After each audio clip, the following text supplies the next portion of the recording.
2, 1, and you're live. Hello and welcome to Around the Clock, Alive Around the Clock. I'm your host, Yolanda Greaves, and we are going to be speaking with a variety of candidates tonight. The town election is coming up on Tuesday, May 17th. And we're going to be speaking with the two races that are contested. And we have a number of the candidates for the uncontested races. Believe it or not, there are 10 uncontested seats up for election this year on the town election, on the town ballot. So I want to thank and welcome those of you who are watching us via cable, potentially joined with us via Zoom, and also via live stream. We are virtual. Unfortunately, we had hoped to do this in person with the candidates due to some COVID issues that have gone on. To be safe, we are all here, nice and safe in our own living rooms or studies, or wherever you are, either watching this or joining me to chat with me this evening. Again, this is our candidates night. We are going to be speaking with a few of the candidates, and I'm just going to let a few more people in, and then we are going to start as he gets on. The first three people that we're going to try and chat with this evening before we get into our first contested race is we have Jim Nielsen. Jim is running for the Housing Authority.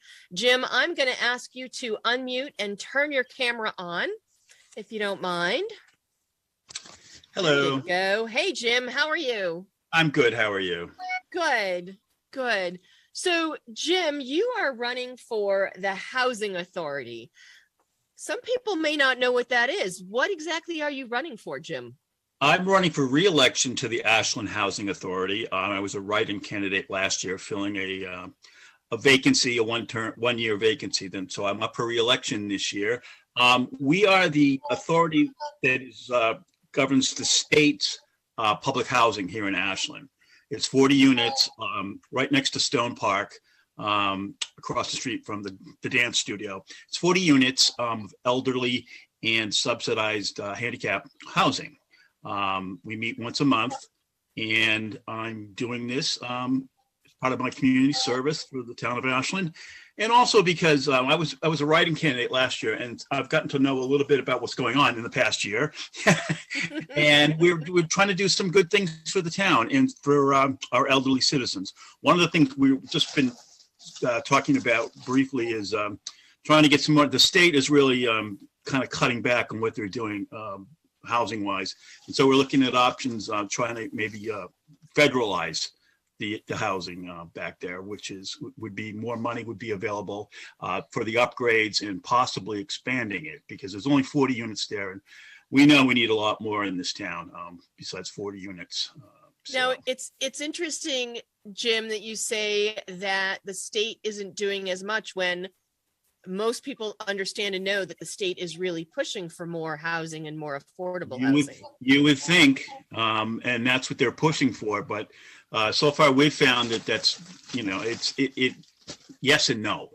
That's what they propose. We haven't really seen anything yet as far as it actually being proactive. I mean, I know there's a big push for more housing and to build more housing. Right, and we would love to too. And there's some talks about it to expand.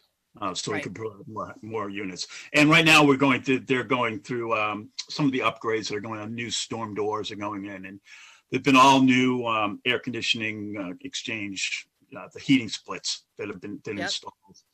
So the upgrades are getting made. I think we have a surplus in the budget now, and there's a professional management, and we basically oversee that. Okay. Deal with issues. Now, Jim, are you a resident who lives there and is representative, or are you an Ashland resident? No, I'm an Ashland resident. I live at 30. Sorry, I should have said. I'm Jim Nielsen. Okay. I live at 35 Ramblewood Drive here in Ashland. I'm new to town. I've only been here since 2000. So I've had two kids go through the Ashland Public Schools, and I was a volunteer soccer coach for 12 years. Now my kids, the youngest is now in college and my older one is engaged. Wow, So, congratulations. thank you. We have lots of things going on here, but my wife is also on the authority. So the two of us are two of the board members. There's a state representative and there's also somebody from the community. Right. So now I have to laugh, James, when you said that you're new because you've only been in town since 2000. Yeah. I mean, and I can relate to that. I've been in town since 90, and I know that people still think of me as a newcomer. So Carpetbagger, right? Yeah. So, no, it's all good. Yeah. So hopefully, folks, my name will be James P. Nielsen Jr. on the ballot because that's my official legal name. But it's the last thing on the right when you look at the ballot, and I hope people come out. We have good participation, and if you could, please consider voting for me. Great. And thank you for stepping up and running for re-election, James. I think it's important that we have people in the community doing that. So thank you. And thanks for taking a few minutes to let people know what it means when they see that housing authority name and what you're doing on the ballot. Yeah, and I don't want it's not to be confused with the housing that's next to the police station and the town hall. Right, that's different. That is town housing. This is the one on the other side of the railroad. On Park Road. Right, yeah. Road. Right. Okay. So, great. Thanks, Yolanda. Well, thank you so much, James, and thanks for doing what you do. All right. Have a good night, folks. Take care. Good night. Bye-bye. So that was James P. Nielsen Jr., who is on the ballot for the Housing Authority, uncontested, but hopefully you now understand a little bit better what the Housing Authority does and who they manage. Now, I had two other uncontested races that I was going to be speaking with. And of course, this is live, so they're not here yet. But what I'm going to do is our contested race that we were going to first start with the planning board with Kate Jerzyk and Kevin Mclean. They are both here. So I'm hoping it's okay with all of you. We're going to start a little bit early. So Kate and Kevin, if you could both unmute yourself and put your camera on, that would be great. And I'm just going to ask my control booth. I'm not seeing myself spotlighted, so I think I'm seeing what people might be seeing. And right now I see that Brandi Kinsman's name is big dead on the screen. So if we can fix that, that'd be great. So I'm going to see what I can do. Okay. We're going to keep going. As long as people can hear us, that's the important part. But either Paul or Barbara, if you could make it so that if I'm not spotlighted anymore, so I am not in the center of my screen. If you could change that, that'd be great. Okay. We're going to jump into this first discussion with our first contested race that we're going to be doing. This is planning board. And this is for a 3-year seat. Someone is stepping down and this seat has opened. Catherine and Kevin, we're going to start. I'm going to ask you the same questions, but first we're going to start with this. And Kate, I'm going to start with you. Can you tell us a little bit about yourself and why you are running for the seat on the planning board? Sure. Thank you, WACA-TV and Around the Clock show. So I think this is great to get exposure for candidates. As you know, COVID has been difficult and it still is for campaigning. So I've been a resident of Ashland since 2004, and I live in the Washacum area.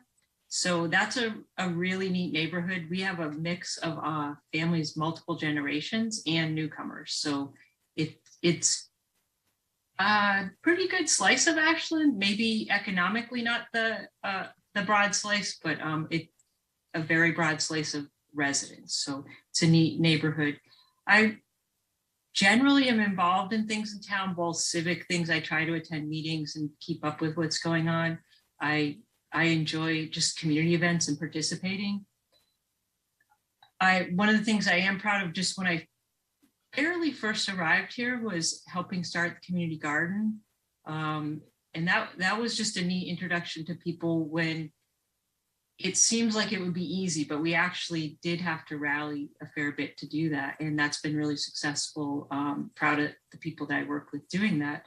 I'm also a board member of the Ashland Historical Society. And Did now you want me to- why are you, Yeah, real quick, so- why did you decide to run, Kate? So I wanted to run, I think for one, it's, I think something Yolanda, you've indicated, like having competition and Recording in democracy progress. is really important. And so just generally stepping up to have competition. And on the planning board specifically, I think that is an area that kind of syncs up with some of my strengths about, I do stand for civic engagement and community involvement. And it's not the first thing you think of because it can seem a little wonkish, right? Or not too exciting, but if you expose people to how it really does affect their neighborhood, their community, their homes, I think that we can use that as a rallying way to get more people involved. Great. Thank you. Kevin, same for you. Tell us a little bit about yourself and tell us why you're running for this seat. So my name's Kevin Mclean. I grew up in the South Shore, in a similar sized town to Ashland. And my wife and I moved here in 2019. So I really am a newcomer. Jumping right in. Yeah, we bought our first house. We kind of settled on this neighborhood. It's halfway between each of our parents. And when we were home shopping, we really like the town. I like to spend a lot of my time outdoors. So we're lucky that we live across the street from the state park, and I get to walk my dog over there. And then I also like to get out and explore some of the other parks and green space around town. And I just think that that's great about this area. So end of last year, I saw that there was a posting that there were openings on the planning board. So at that time I had applied and was interviewed and appointed to the associate member position of the planning board. So I've been working with the board now since January. And basically why I want to run for the full seat is that right now I only have a voting position when somebody else either is out of town or needs to recuse themselves. So I just want to continue to stay involved. And we're settling down in town here. My wife and I are starting a family. So I want to help guide Ashland be the town that my kids will be proud of when they grow up. So I guess that's why I'm Great. running. That's perfect. So I'm going to ask each of you this question first. And this time we're going to go with Kevin first. What in your mind is the role of the planning board? Sure. So the planning board's role is primarily I would say they're mostly to review these permits of projects as they come in. And, primarily the first thing is that you have to see that they're meeting all the rules of the zoning requirements and the town bylaws. And then from there, there's in a lot of cases some leniency where the planning board needs to issue a special permit for projects. And a lot of that in the bylaws is left up to the planning board's discretion. So it's evaluating the project, seeing if it's something that's going to be good for the town, whether it's because of more affordable housing or because of bringing something to the town that we don't have or that would fit well where it's going. And then working with these developers or whoever's bringing the project to make sure they're building the best thing to fit in that spot in town where they want to put it. Okay, great. Kate, same question to you. What is the role of the planning board? So I agree with Kevin on those, but what I would also like to see with the planning board, and I believe it is our role, is to actually put effort in proactive planning. And one of the reasons I am running is to, I actually ran a few years ago is on the same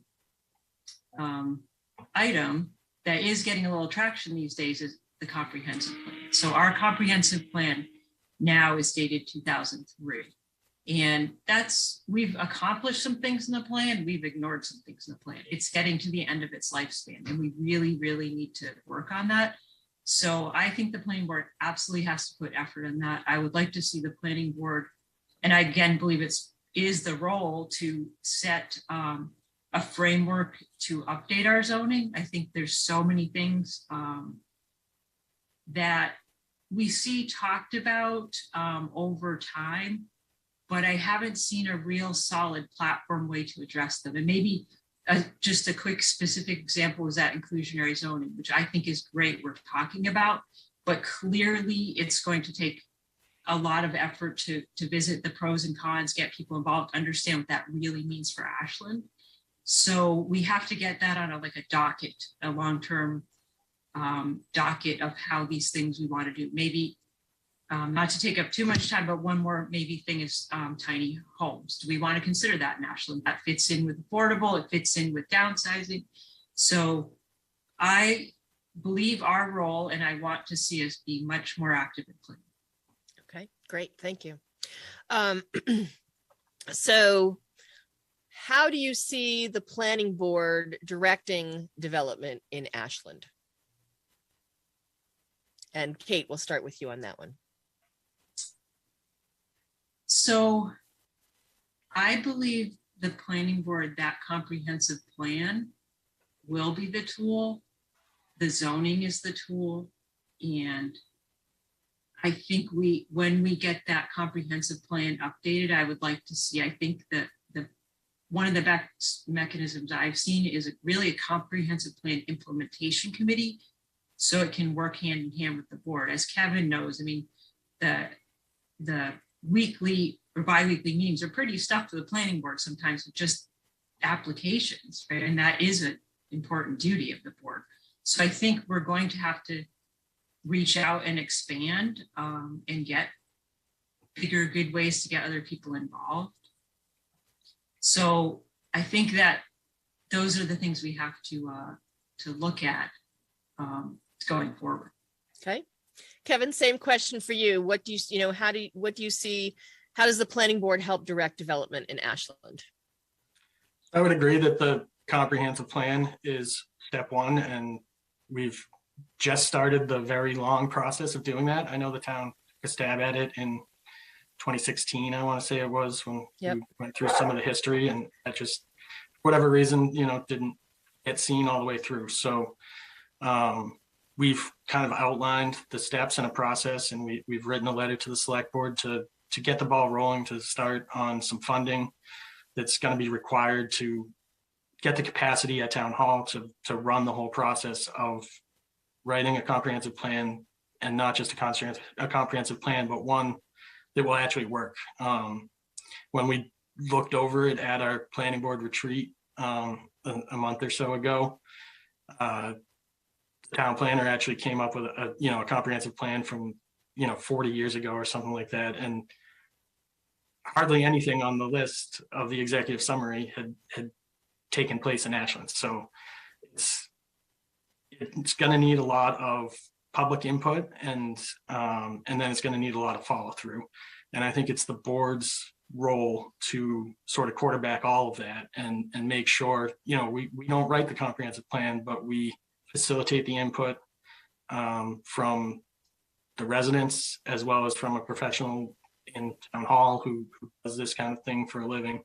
And then we help to see that through once it is written and approved. Okay. I think it's great that you're both talking comprehensive plan. It's something that I think many of us along the years have talked about. So I think that's a great step forward. My next question now to both you, and Kevin, I'll start with you. So people have a choice between the two of you. So Kevin, what makes you the right candidate for this job?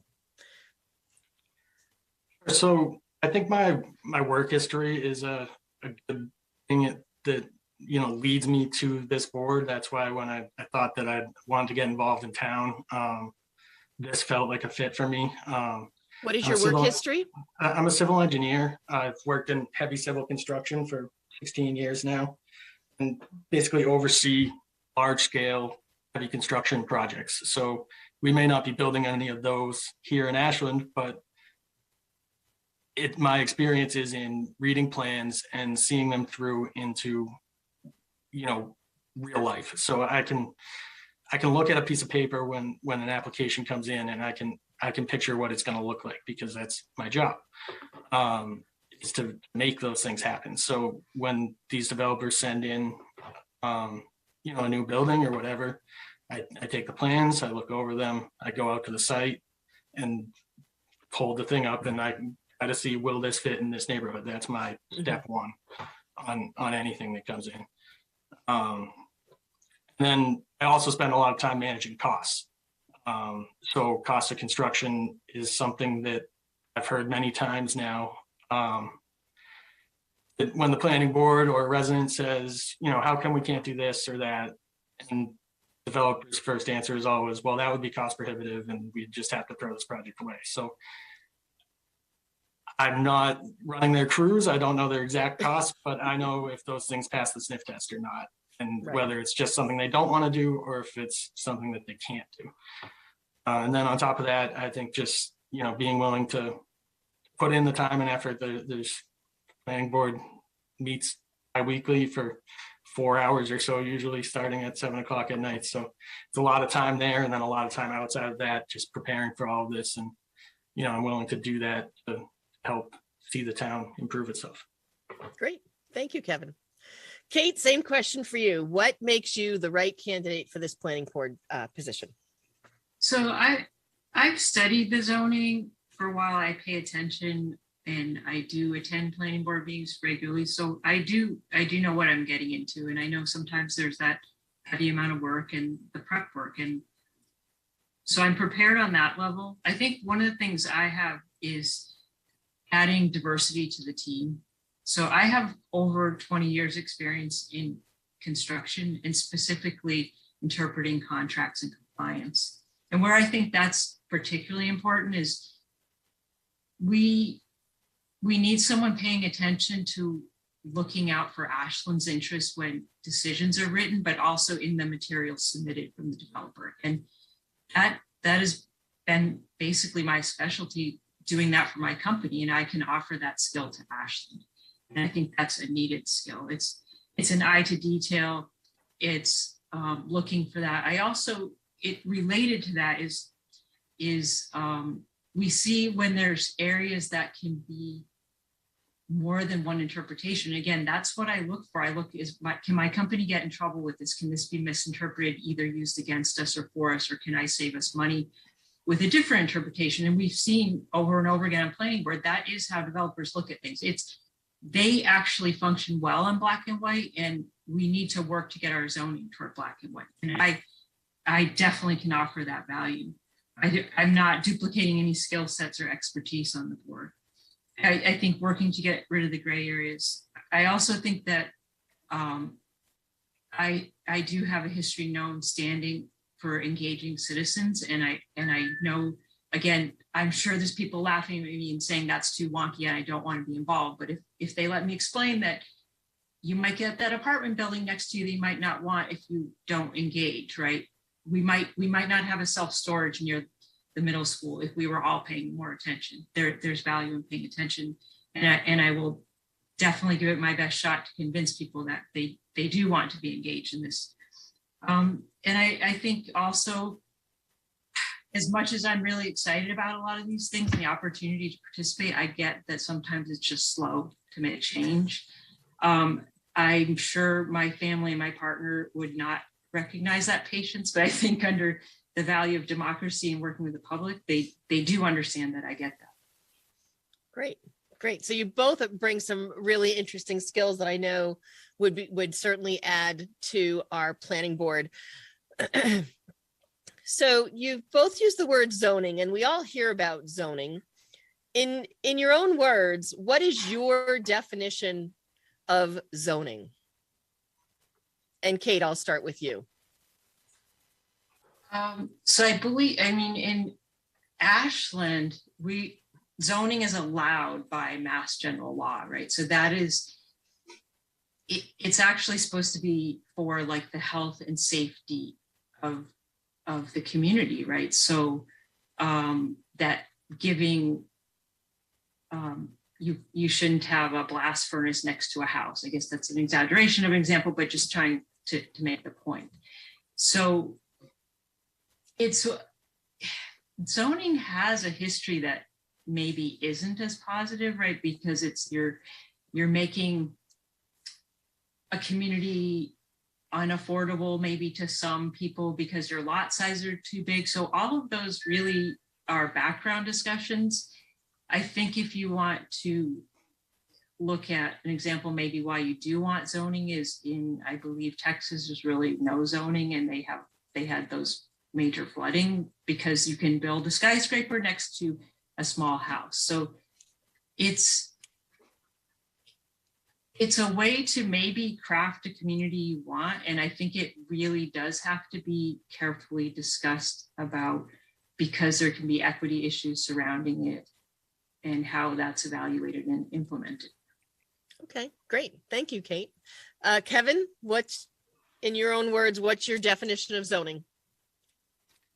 So I guess the definition is, I bought this piece of land, what can I do on it, right? And there's a rule book to that Ashland has a very complicated book to that with different overlay districts and all this, but it says you need so many setbacks, you can build a business here, you can't build a business there.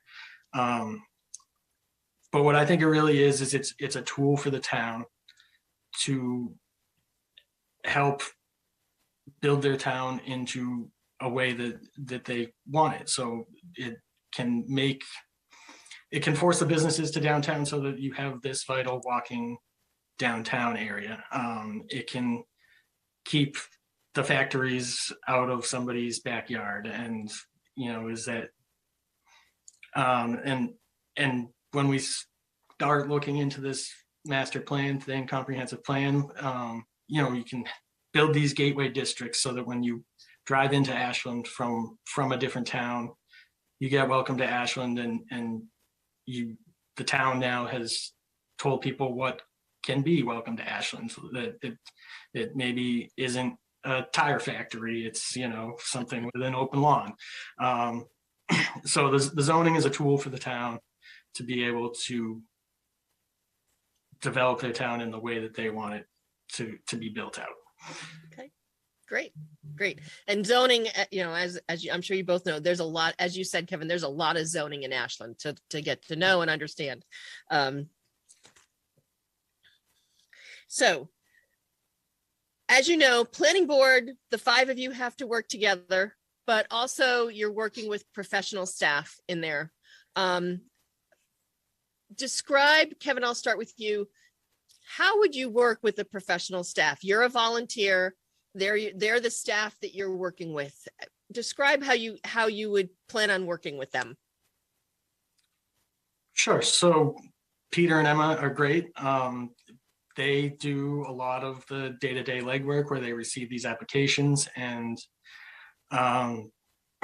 before our meetings, they send out, the information updates that have been received. They are the ones that keep track of whether these things were received on time to be heard at the meeting and all of that. And they get all of the information in the right place. And on top of that, they're the ones who have more time to look at this stuff because it's their job, right? So they're in town hall 5 days a week. And if you say a lot of times my free time is on Mondays when I get to look at these things. I know that if I look at something on Monday night, I can call in on Tuesday with any question I have, and they'll be able to help me interpret a rule that maybe I don't understand, or see, is there this missing piece of information where this seems incomplete to me? So it's great to have people who are looking at these things full time, so that the volunteer staff, we'll call ourselves, I guess, don't have to burden themselves with keeping track of all of the fine details. Okay, great. Kate, same question for you. Yeah, how are you going to work with our professional staff as a volunteer on the planning board? So they're the experts, and I guess if I got to pick my planning board, right, I would want land use attorneys and professionally trained planners, but that's not what we have. So we're going to use the experts, right, the trained experts. And I think it obviously to a point has to be a collaboration, but there are separate duties as well. The planning board has statute requirements and elected. So I think, those are, if there's clean distinction where there are duties, right, and they shouldn't be crossed, and value the expertise and understand that their roles, as Kevin pointed out, all the things that they do that help the town function and help the planning board function. So I think it just simply respectful professional relationship and obviously understanding the value of their professional training. Great, great. Being involved the way you both are, you understand that the planning board does not work on its own as a board. How would you work with other boards and committees that you need to collaborate with and discuss with in town? Kate, I'll start with you. So I've been thinking about that a lot, because I think that's one of our missing links of figuring that out, because we're so, like, right now we're getting squeezed about housing from all angles, right? The MBTA thing, the state wants more housing, we want more affordable housing, we need more affordable housing, and we're already a dense housing community. What do we do? So we do need to figure out a way to work with. And I think we have to, they're heavy jobs that you already do one on the select board, right? So now we're going to ask for more time to have that collaboration. And the planning board's a heavy job, and we're going to ask for more time, right? So we have to figure that out. We have to, I know that when we put our effort, we can get more of the public to share that. I think we have to have that collaboration. And unfortunately, when you talk collaboration, it does mean giving more time. So I don't think there's a way out of that. I think if we do not do that, we are not going to go forward. We need economic development people. We need talking to planning, talking to select board, talking to affordable housing at a minimum, and the community. Great. Thank you, Kate. Kevin, same for you. How would you work with other boards and elected people to get your job done? Sure. So I agree with a lot of what Kate said, that, the boards do need to work together more. And, unfortunately, it's kind of a hard thing to do, because there's this open meeting law where we can't just, a couple of us go sit in a coffee shop and talk it over. That's not allowed. Right. So, right. I know that just recently I was unable to attend. I was on vacation, unfortunately, but there was the multi-board meeting on inclusionary zoning, and I watched that meeting after the fact, and I thought it was really great that there's 4 or 5 different boards and groups who are working on this same thing, and that's the first time they all actually got to sit and talk to each other about it. So there's a lot to hatch out there, and you can get a lot more done with all the people in the right room. So it's more time to be able to set up more of these multi-board meetings, but in certain instances that's more than necessary to get things done properly. Great. Okay. So one of the hardest things when you're sitting on a board is you have 2 things. You have your potential personal opinion or ideas of what's good or not good versus your guidelines and strict zoning that you have to follow. Kevin, I'm going to start with you.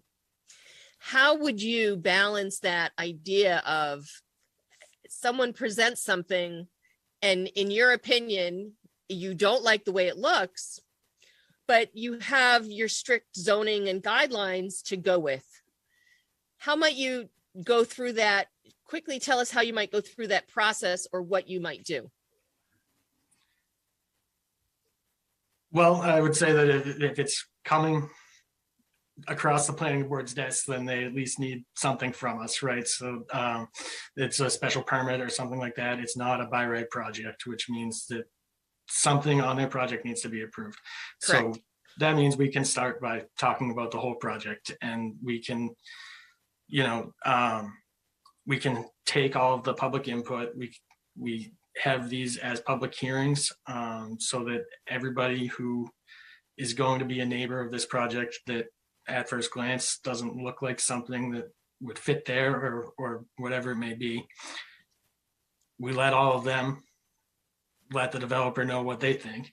And maybe it certainly doesn't change the rules of what's written on the paper. So, but it at least gets across to the developer what people would like to see. And I think that these people know they're going to want to build something else in our town again in the future.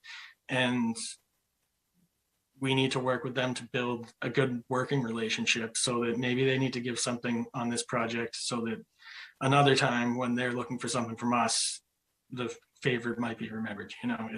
It's a working thing that we don't always need to follow the rules the way that they're written to the T.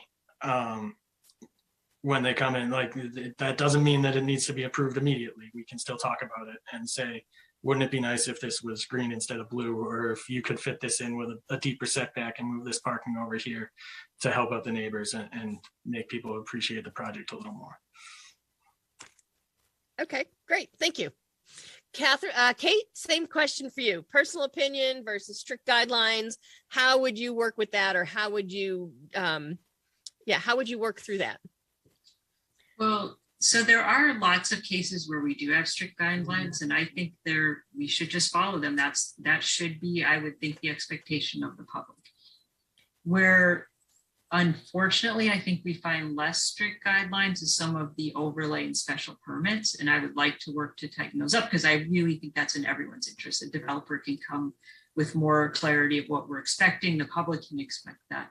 So in the meantime, I think you have to step back and evaluate what maybe was the intent of those, if there are some gray areas, and work again to get public input. One of the things I would like to do, and again, I can say lots of things I would like to do, and I will promise I will work for them. I can't promise to make them happen as part of a board, but I found that other communities on particularly special permits, part of their application process is the developer is, before they ever actually submit the application, is meeting with that neighborhood.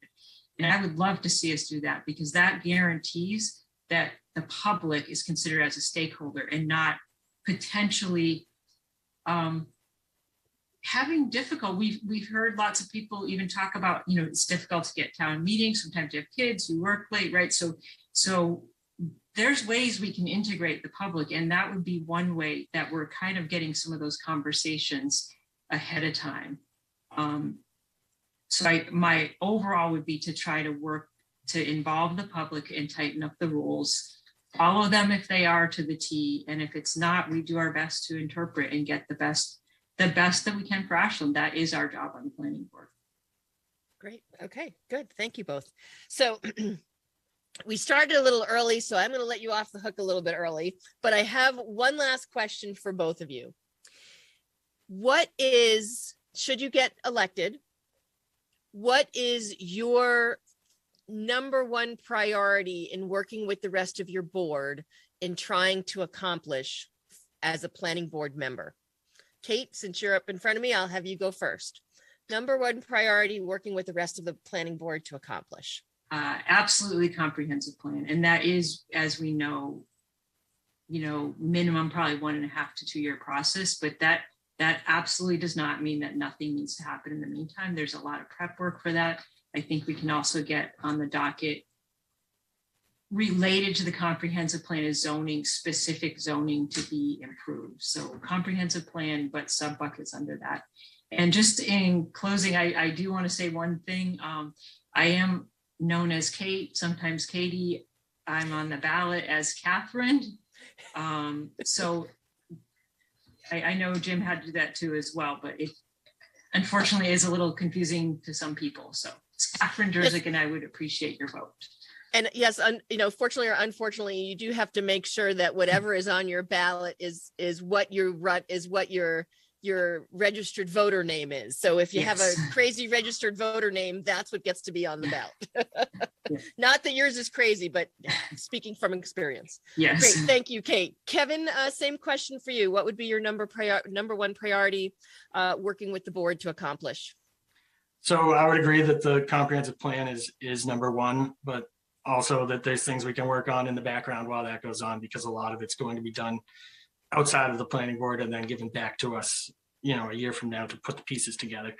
So while that goes on, I know we just kind of kicked the can to fall town meeting on inclusionary zoning, and I think that's very important to get that wrapped up and put together, because that, along with building more affordable housing, will keep us hopefully in safe harbor from 40Bs being able to come into town and build some giant apartment complex that nobody gets to look at. So I know that people see apartment buildings going up, but we hope to do that responsibly and while building the right amount of affordable housing where we get to review it, to prevent a 500 unit one going where nobody gets much of a say at all.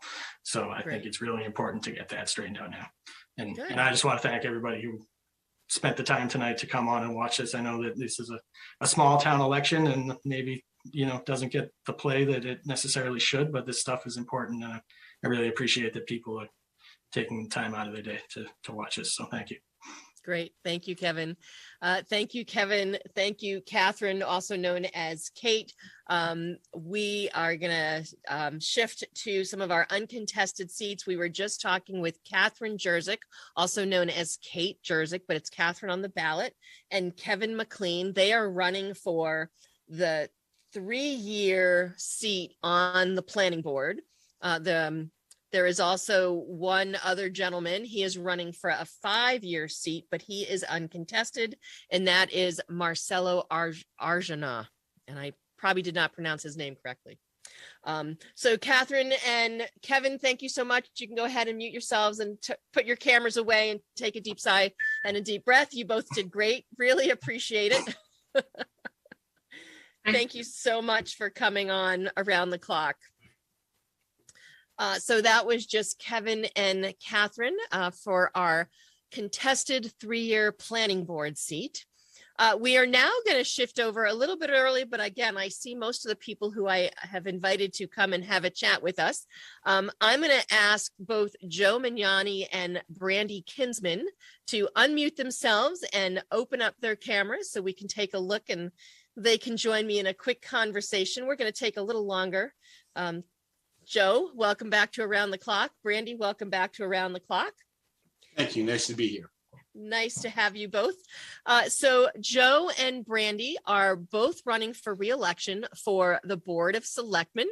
There are no newcomers. There's no contested. It's just two seats with 3-year terms that they are running for. Joe, you're highlighted in front of me right now, so I'm going to have you do a quick introduction. I don't know that it's one needed for you, but tell us a little bit about yourself and why you're running for re-election. Thank you, Yolanda, and good evening, everybody. For those who don't know me, I am Joseph J. Mignani Jr. That's my full name, and that'll be on the ballot. I'm a lifelong resident. I've been a resident for Ashland for, well, at the end of the month, it'll be 67 years. I've served this town, I thought, with distinction and honor. I went to Ashland High School, graduated in 1973. It was the 100th anniversary of the graduating class. And it was a wonderful class to be part of.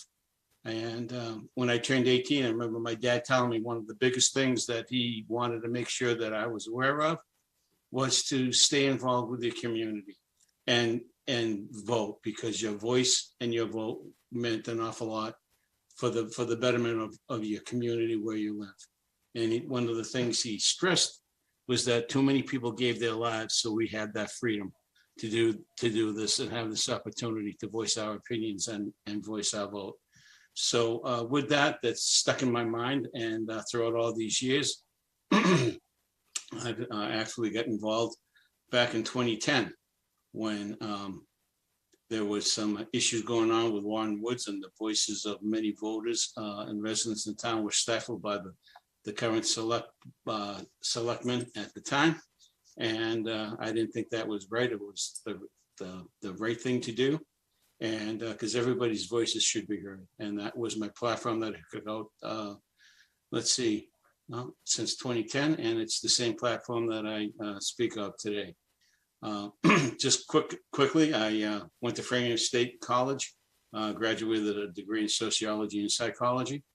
And after that, I became a police officer for the town of Ashland. I served this town with distinction and honor for a little over 34 years, being a resource officer, school resource officer, the first DARE officer in the area, and the Ashland juvenile officer for 18 years.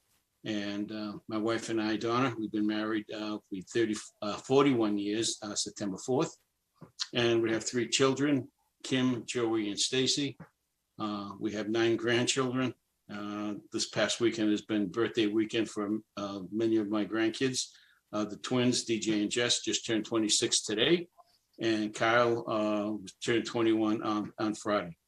And the youngest ones, Coleman and Rhett, They'll be 9 and 4 respectively. And my daughter Stacy, her children, Brooke and Chelsea, 20 and 17, and Aurora and Cora, 9 and 7 respectively. So yes, and I reside at 2 Harper Lane. You can't miss it. It's the Purple House. Everybody uses that as a landmark. And since we had the house painted again, it is definitely purple, and you can still use that as a landmark. And for directions that, you know, I think that might be more information than we need, Joe, but thanks. Well, it's the truth. You know, I speak nothing but the truth with respect to that. And we were going to change the color, and many of my neighbors said, no, don't. We use your house as a landmark. So we'll leave it at that. Great. So, well, thank you for that, Joe. Don't go anywhere. I'm gonna ask Brandi the same. Brandi, tell us a little bit about yourself and why you're running for re-election to the select board. Okay, thank you. You don't have to tell us the color of your house. That's okay. Okay, I won't go into details. So I'm Brandi Kinsman. For those who don't know me, I'm running for my 2nd term on the select board. I am a relatively new resident to Ashland in compared to Mr. Mignani here. My husband Dave and I have lived here for 16 years. We have one son who's a freshman at Ashland High School, and a crazy COVID pup named Lulu. And that is the extent of our household here. Professionally, I have a background in sales and marketing. I worked for an asset management firm in Boston as part of their sales team. I've been there for about 17 years. We moved to Ashland really because of the location. It was halfway between Boston, where I commute into, and where my husband commutes to Worcester. So we kind of moved to Ashland for its location. I didn't know anything about the town when we first got here. And then we had Nate, and we put down roots and really grew to love the community. And I had gotten involved in Ashland probably about 6 years ago, following the unsuccessful override bid, and I had started kind of getting more involved. I had met Superintendent Jim Adams and our town manager Michael Herbert, and I started talking to people about ways to get more involved. And so I was part of the Ashland Redevelopment Authority. I was on the board of Arts Ashland Alliance for a while. And I was part of the team that initially created the Corner Spot. So 6 powerhouse women, and 8 months later, we had the Corner Spot. So that was a fantastic project to be a part of. And so 3 years ago, I decided to run for the select board, really to kind of keep Ashland moving in a positive direction. Little did I know, or any of us know, sort of what those 3 years would become. COVID was a rough time. It was a rough time for all of us in different ways. And so, you know, when I look back over the last 3 years, I actually am really proud of what we've been able to accomplish.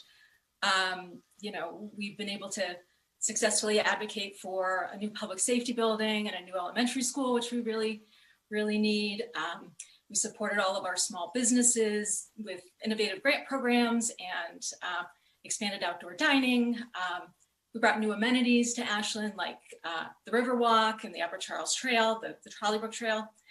And we started like 2 major infrastructure projects, which I know everybody's familiar with, the downtown revitalization and the Long 126. So we've been busy, and it's been good. And me personally, I've been, you know, proud of my connection to the community, which is something that was one of my goals when I first decided to run. Really wanted to help increase the communication between town government and our residents. And I think that we've come a long way. I know that things can always improve, but I think things have really improved over the last 3 years. And, you know, we've been able to do all this really in a very smart fiscal way as well. Like, we've been able to stay on budget and been able to, you know, not be able to have to cut any services to residents over the last few years. So I'm proud of our accomplishments, but we have so much work left to do. So there is no shortage of work to do in Ashland. And so I'm ready for I'm ready for another 3 years. Another 3 years. Great. Well, Joe, Brandi, thank you so much for coming on and just talking about what you're doing and why you're doing it. I think a lot of people know what the role of select board is, but it's still always good to just remind people what it is. So thank you. I'm now going to invite Jay Burns. Jay, if you would turn your camera on and unmute yourself. Thank you, Brandi. Thank you, Joe. We have a few minutes before we go into our next discussion with contested candidates. John, also known as Jay, tell us a little bit about yourself. You are running for the Board of Health seat that is uncontested. So tell us a little bit about yourself and why you're running for that seat, Jay. Sure. I'll be John Burns on the ballot. Okay. I've been on the board for 9 months. It was appointed last July, 2021. The seat opened up unexpectedly. And so I thought it was a good opportunity to give back a little bit. So my wife and I have been in Ashland for 25 years, and we've raised our 4 kids here. They went through the Ashland school system. Our youngest is a senior, so she'll be off to college in September. And I wanted to do, I liked volunteering, and in the past I've done it either out of state or, from time to time in other countries. It just wasn't going to be possible anymore to continue that. So when this opportunity arose, I thought this would be great. And I took this appointed position with the understanding that I'd run for this 3-year term, which is what I'm doing now. But professionally, my background is in the field of medicine and research. Medicine-wise, I guess you could say my background is in mental health. I owned a mental health practice, a neuropsychology group practice for 8 years, 8 or 9 years. And so that mental health is a focus of mine, though general health as well is also a focus. So I wanted to be able to contribute as much as I could in that regard to the board. I'm still learning about the procedures and the policies and in the oversight that the Board of Health has. There are, I could say in the 9 months that I've been doing this, we meet a couple times a month, and we are going through regulations related to sewerage and waste and waivers for septic systems, ensuring that they're installed properly and maintained properly, issuing permits for restaurants to sell food, the food that you go there for, make sure that everybody's in compliance. We are really there to support the health department and the health director. And so he will come back with any issues that might have arisen over the 2 weeks prior. That might be a warning or a citation he might give to a restaurant or a food establishment. So in general, and then of course there's COVID going on, and so we're getting reports. Minor detail, COVID going on. Minor detail.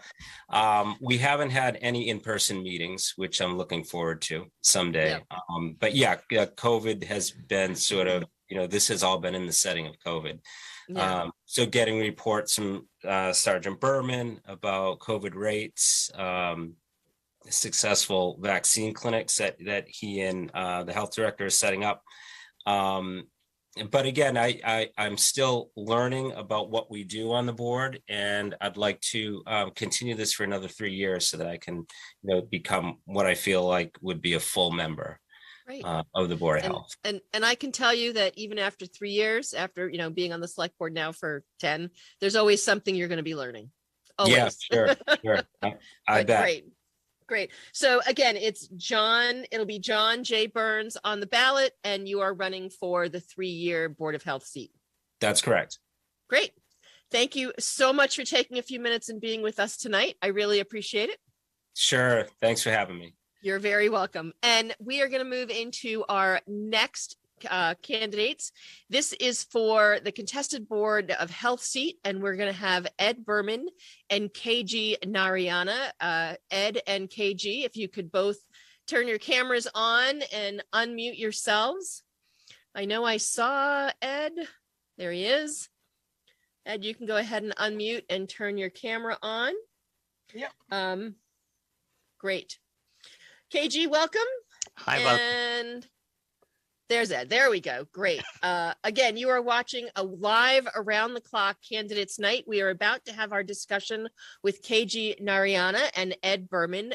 They are running for the 2-year seat for the Board of Health. Someone is stepping down and they are running for that seat. Ed and KG, welcome to Around the Clock. Thank you. thank you, Yolanda. So KG, because you're in front of me in the big screen first, I'm going to have you start. Tell us a little bit about yourself and why you are running for this Board of Health seat. Thank you, Yolanda and Barbara, for arranging this. And I also thank Sergeant Berman or Chief Berman for participating in this. Good evening, everyone. My name is Koduvayu Narayana. That's how the ballot shows my name as. I'm also often known as KG in the town. I fell in love with Ashland and moved into Ashland in about 2001. My public service role started in Ashland, not anywhere else. I was in other towns in West Roxbury, I was in Concord, but I did not start there. Ashland was the town which made me to start this. And over the past 15 years, I've served on multiple town entities, such as the Cultural Council, Conservation Commission, Board of Health, Charter Review Committee, and the Racial Equity and Inclusive Study Group. Now I'm on the Diversity, Equity, Inclusive Task Force group. And unfortunately, I had to leave the town for about 8 months, and I regretted it, but I had to do that no matter what happens. There was no choice for me, and I left the Board of Health as well as Conservation because I was not a resident. Now I'm back after 8 months. I would love to serve the community, and I want to give my time to this town, which has given me a lot.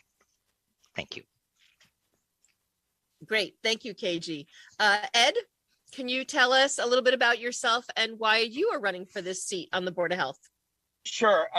So as many of you know, I worked for the Ashland Police Department for the last 9 years.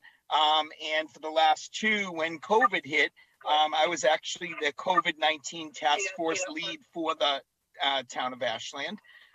So I really feel that I'm also a registered nurse, and I really feel I have a good grasp on what's happening in town. I live in town, obviously, and especially working for the town. And with my health background, I really felt that we set the standard for how municipalities should handle COVID. We were the first ones to do testing for our employees. We joined collaboratives to help with vaccinations.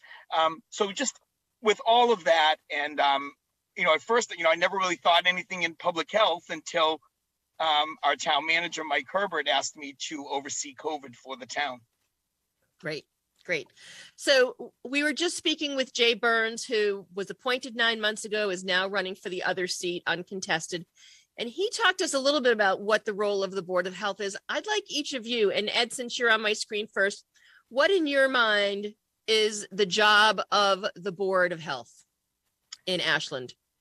So I feel the Board of Health really needs to be involved in everything health related for the town.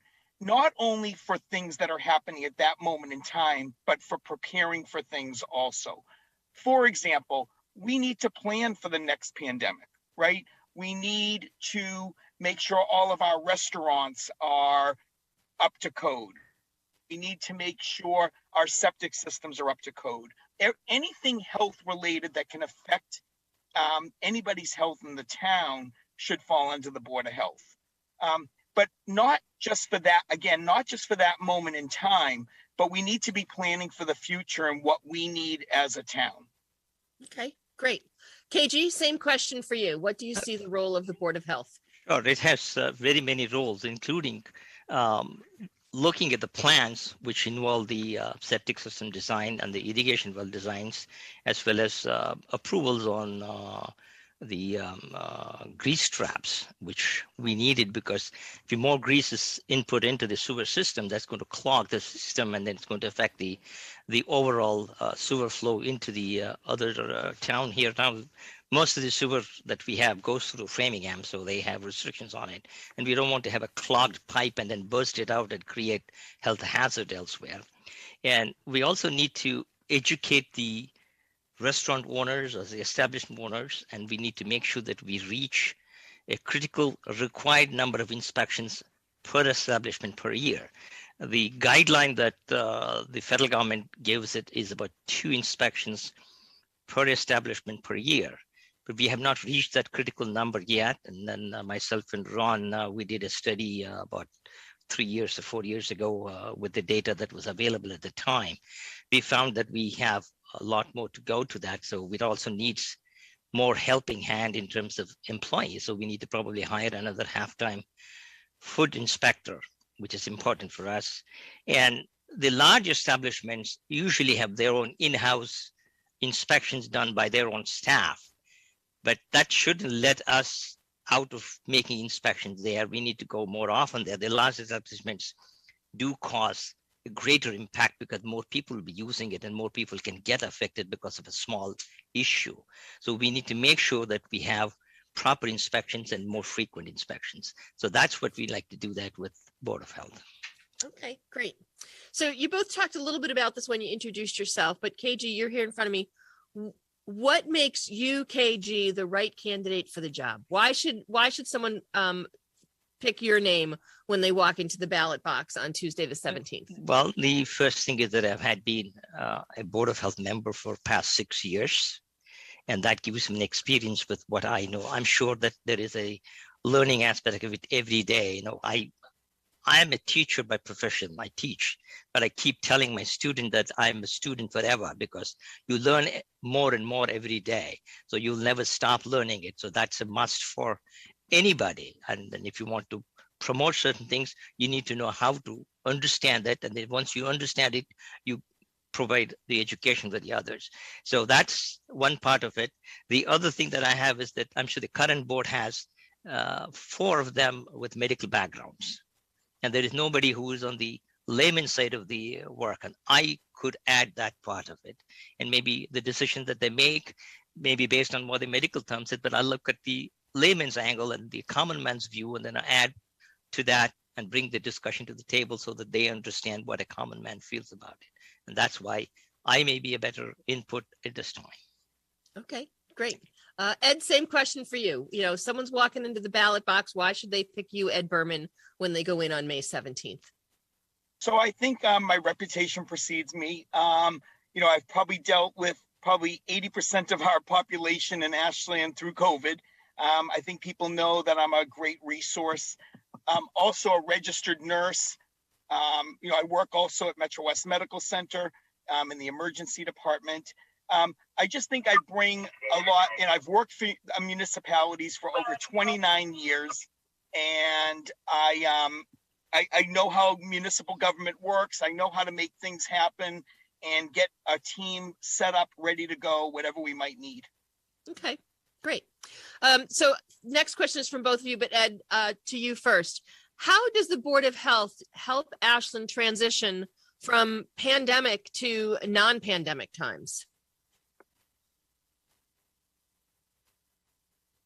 Did you hear that? I got muted for a second. Okay. Yeah. So, you know, I think we've kind of already done that a little bit. What we've done is we've scaled back kind of like our COVID, where we've needed somebody in our COVID position every single day. But we still have all of those resources available, especially for our town employees. Our town employees know they can get tested at any time, especially if they've had an exposure. But I think even moving forward, what we've done is we've built collaborations, which we never had before. And we need to maintain those collaborations. That way we have the resources we need as a town if anything else happens. And we can always reach out to each other. We still do it. We're still reaching out to all of those towns that we've built this great collaboration with. Great. KG, same for you. How can our Board of Health transition our town from pandemic to non-pandemic times? Well, you know, we know already that from non-pandemic to pandemic, we probably introduce more regulations and then restrictions and things like that. But when you want to transition backwards, you need to make sure that you educate the people, make sure they're aware of what they're not supposed to do when things get relaxed, and then behave accordingly, and then collectively make a decision of their own to safeguard their own health. That's very important. If each one of us take that step, then it's better for us. Okay, great. So one thing that I'm aware of, there's different groups. How can the Board of Health work to make Ashland and its residents healthier overall? What can our Board of Health do? And KG, I'll start with you. Well, the Board of Health should make an independent decision based on the health issues and working with the other boards in order to implement things and then get their help in promoting the issue. Like, for example, the Select Board can probably implement certain regulations which Board of Health cannot regulate, but Board of Health can recommend. They should be able to do it. And at the same time that, the DPWD as well as the sewer department, whichever heads it, they maintain certain things which we can reach out to them to make sure that they safeguard that position of the thing. So we need to have inter-board or interpersonal relationship that is good enough to have a quick response to whatever action that needs to be taken. Thank you. Okay. Ed? So I really feel we're already on that track now. I think we need to have more public exposure and health events for our residents, blood pressure clinics. Most of you already know we were very successful now. It's been trying to get it going for years. We're now doing childhood vaccines on Wednesdays at Town Hall. And one of the reasons that we were able to make that happen too was with one of these collaborations that we've built. And one of the things that was really great about this is, we would have children coming here from other countries that weren't able to get into school because they couldn't get vaccines. And we have now fixed that. I think flu clinics, all these different things that we have to do to be in the public's eye and make sure that we're available to help them. Okay. Board of Health volunteers, you're working with professional staff. How do you see your role working with the rest of your board and with the professional staff? Ed, I'll start with you. Well, I've been doing that already, so. But this will be a slightly different role, right? Because as a Board of Health right. member versus the employee. Yeah, but you know what, though? I think people know what I bring to the table. They know I'm a team player. And I am a great collaborator, and I'm the person to get things done. Okay. KG, same question for you. Hi. As a Board of Health member working with the professional staff. Yes, I've done visits with Ed clinic wherever that he had. A couple of times I've helped him out there as well as in other town too when they had collaborative work. And more or less, and I also started getting the Board of Health table at the farmers market as well as the Ashland Day, which is very important so that the town people know that there is a board which helps them and they're aware of it. So it's better to be present in the public arena wherever there's a large gathering and then make sure that they can reach out to the Board of Health members and understand who they are and what they do and then how they can best make use of their services. Thank you. Great. Okay. So we're a little ahead of time, but I have one more question for both of you. What do you see as your greatest attribute to make you be the right person?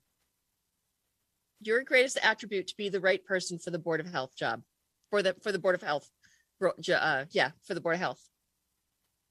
Who do you want to go Me first? Let's go with KG. Hi.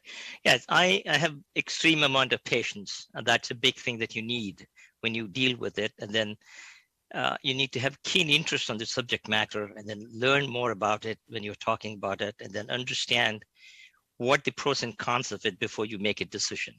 And you can bring the pros and cons to the table and collectively the board can make a decision based on the pros and cons everybody sees. I may see different things than a health aspect will see it. So I will bring that portion of the pros and cons into the table so that they can make a decision which is worthwhile.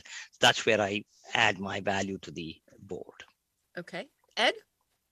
I think where I add value is my health background and my the way I'm able to form teams and really be able to get things done, especially during those, if there's an emergency.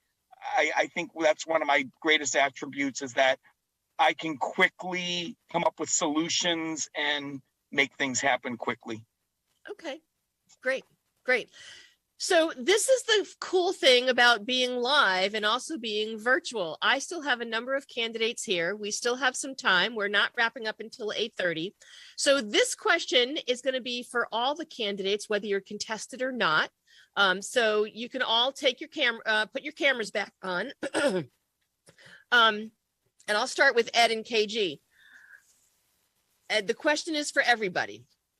What do you think, and it's going to just be related. What do you think is the biggest issue we are currently dealing with here in Ashland? Take a second. Think about that. In your mind, what is the biggest issue we are dealing with here in Ashland? And Ed, I'm going to start with you. I think we've got a few things. I would think one of our biggest issues right now is how quickly we're growing. Okay. And running out of space, and especially in our schools. Okay. Yeah, Okay. The amount of people that want to move to Ashland and not enough housing, things like that. Okay. KG, same question. Number one issue in Ashland. I think we need to have more education for people to know what the town government is doing under each specific board, and then make them aware that there are people who can come and help them out and then make use of it. And also bring in the diversity into the system here and embrace everybody. Those are the two things. Thank you. Good. Joe? Number one issue for Ashland that you see? Well, there are many, but the number one, and I have to agree with Ed on this, is the growth factor. We've had many discussions and many meetings with how to have good growth. You can have good growth, which benefits the town, and then you can have a growth that actually stifles the growth of the town in a positive fashion. And with that, I mean, it could cost the town a lot of money by building new schools or modifying schools. So that would be to me is the number one issue. And affordable housing. Okay, that's two, but that I'll allow that. It would be 1A. So they do actually work a little side by side with respect to that. And I would just it's something that we're all it's not that we're not working on it, but you made several points throughout these comments, throughout these sessions, is that it takes time to get things done. Yep. And when you don't rush it, you want to make it sure that it gets done. And there's a foundation that you can continue adding to that foundation for the future. And if you don't do that, you set yourself way back, and you set back the town more ways than one. So okay, that would be it for me. Okay, Brandi, number one issue that Ashland is facing right now. So first of all, I would agree with Joe about affordable housing. That's something that's been near and dear to my heart. And I know Kevin was talking about the multi-board meeting that we had a few weeks ago, and we're still continuing to work on that. But outside of that, I would say that coming out of COVID, I think there's a challenge of keeping public engagement productive and respectful. I think that social media has become a double-edged sword. It's a great way to connect to one another, but it doesn't necessarily seem to always be the best method for communicating and engaging. I know that when we have one-on-one conversations or even public participation at board meetings, I always find that the best ideas come from the public. But I always know that, you know, if we can figure out a way to keep the public engagement just respectful, because I think that, you know, all of us, and this is the one thing I want to say to everybody, is all of us that serve on these boards and committees, we do this because we love this community and we love the people that we serve. And so, you know, we want to work with the public, but we just, we are all doing the best we can. So, so that it's a challenge. I think coming out of COVID, it's been something that we've had to relearn how to work together in a really productive way. So yes, I too am looking forward to being able to do this in person in the future. Jay, what do you see as the biggest issue for Ashland? I agree with what's been said. Kind of wish I said it first, because then I sounds. It's all in the order that I asked the question. Yeah. You know, when we moved here 25 years ago, and it was, you know, our house was affordable, but even at that time, sort of barely affordable for us. We were young, and you know, I think we're all fortunate to live here with all these improvements going on in town. And I'd like to just, you know, think that it can continue as a community that's affordable for people. So definitely be pro growth and pro improvement. But if there's a way to allow for young couples to move in and you know, establish a family like we did, I think that would be great. So, you know, I don't know if that's a problem facing Ashland. I think it's an issue facing a lot of these Metro West communities. Yep. Great. Thank you, Jay. Mm-hmm. Kevin, number one issue in your mind for Ashland? So it seems to be a bit of a trend, but I would say affordable housing and how that ties into, you know, doing that responsibly. So not just building affordable housing to build affordable housing, but to do it while watching the growth of the town. And I think that all really ties back into building out this master plan that will be a guide to how Ashland kind of completes its build out with what bit of open land we have left. People are going to want to buy it and are going to want to build something there. And we need to be careful about how that's done. Great. Okay. Kate, I don't know if you're there. If you are, maybe she's listening, but not on. Oh, there he is. She is. Kate. So I think I would just tie in really those things, a couple things with housing and not just affordable housing. And I just want to read one thing from the 2003 comprehensive plan. Ashland is a small town and just strive to retain that feeling. And I think that is some of the tensions that we see over this housing. And it ties in with Brandi's statement about community. And I personally think if that's what we want, we are smart enough and care enough as a community in town to figure that out. I don't think we're there yet. And I would love to see us do that. Great. Great. Okay. Now, again, because we still have some time, this is one of my favorite questions to ask people. What is your favorite thing about Ashland? What makes you love living here? And when you talk to people about this town, what do you say to them? I mean, I know for me, it's our volunteerism and all the great things that happen here. We'll go backwards this time. Kate, go ahead. Favorite thing about Ashland that you just love?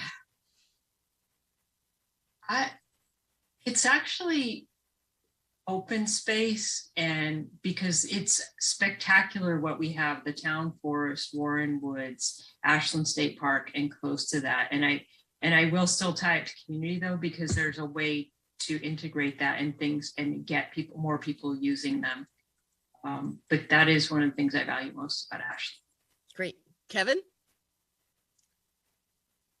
It's a toss up. It's between there's two things close to my house that I really love and appreciate. And one is the state park.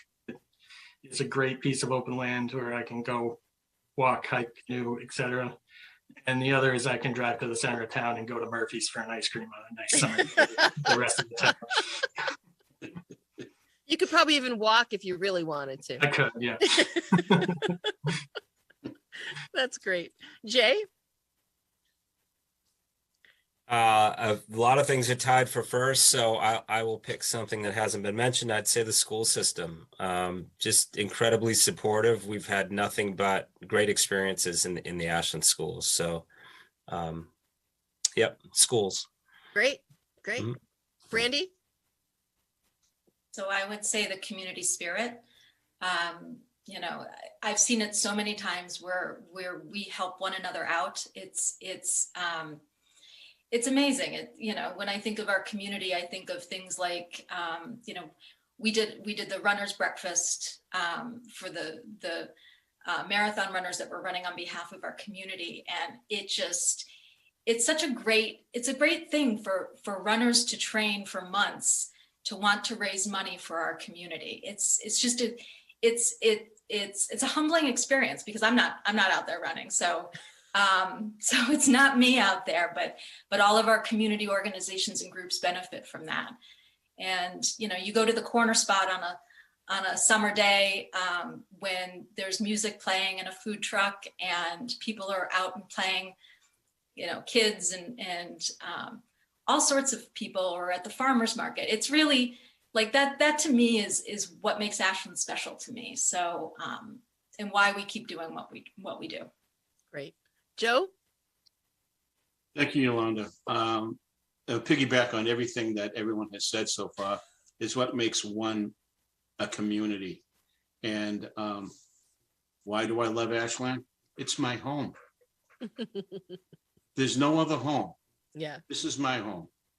This is where I was born. This is where I was raised. This is where I raised my family. I'm going to be planted up at Wildwood at some point. Hopefully not in Not the too near soon. future, distance, some time away from now. But you mentioned volunteerism, the community aspect of everybody getting involved. Though we haven't been doing it for the last couple of years, the aspect of an Ashland Day Town Pride Day, it's been going on for 35 years. The committee is slowly going to be abandoning it to some point, and hopefully there's new people that would be interested in taking it over. But we're still offering all the events that came out as part of this, Right. all the offshoots, the summer concert programs, the holiday lighting program, the Halloween parade for the kids and party for all the kids. This is all community based, and this is what it's all about.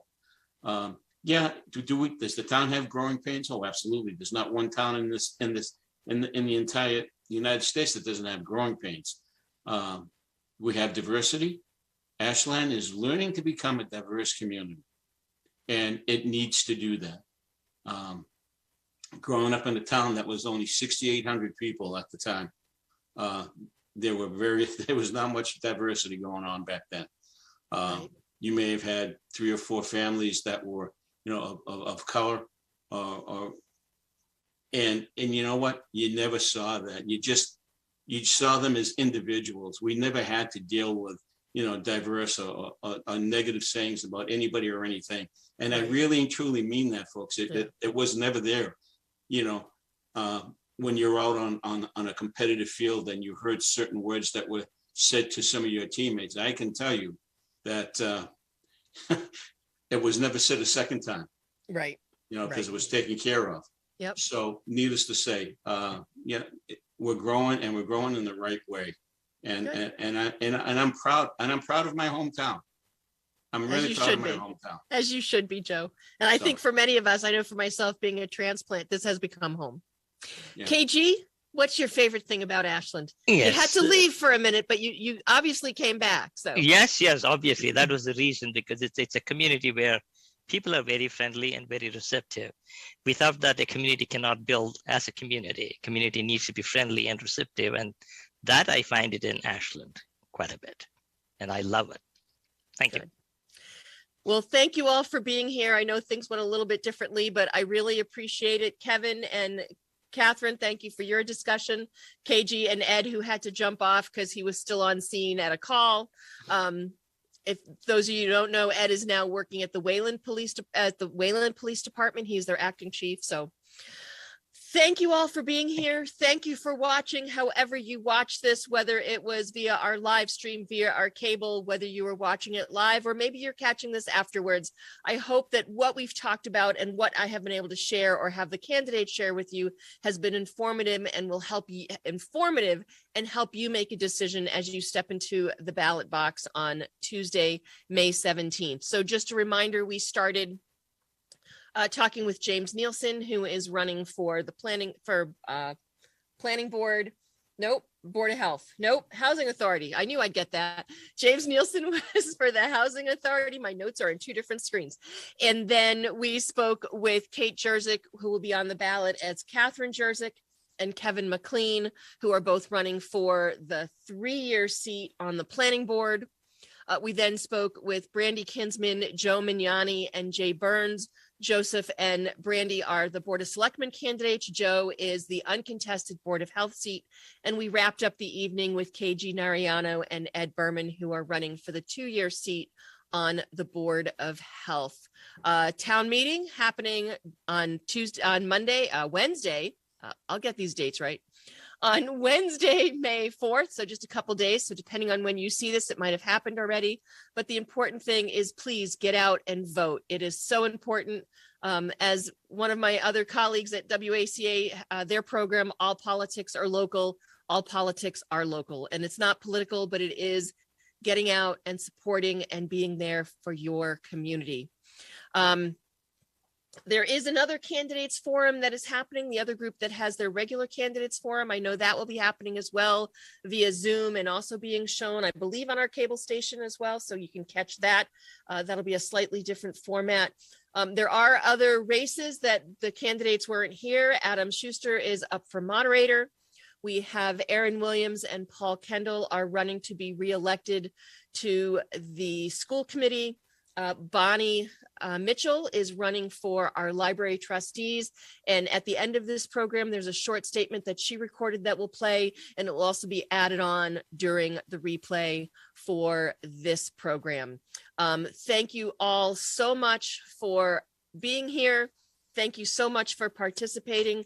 To our candidates, good luck on election day, and be prepared. You'll be getting a reach out for an election night show that we'll be having on May 17th at 8 p.m. So be ready to be doing the same thing in about 3 weeks.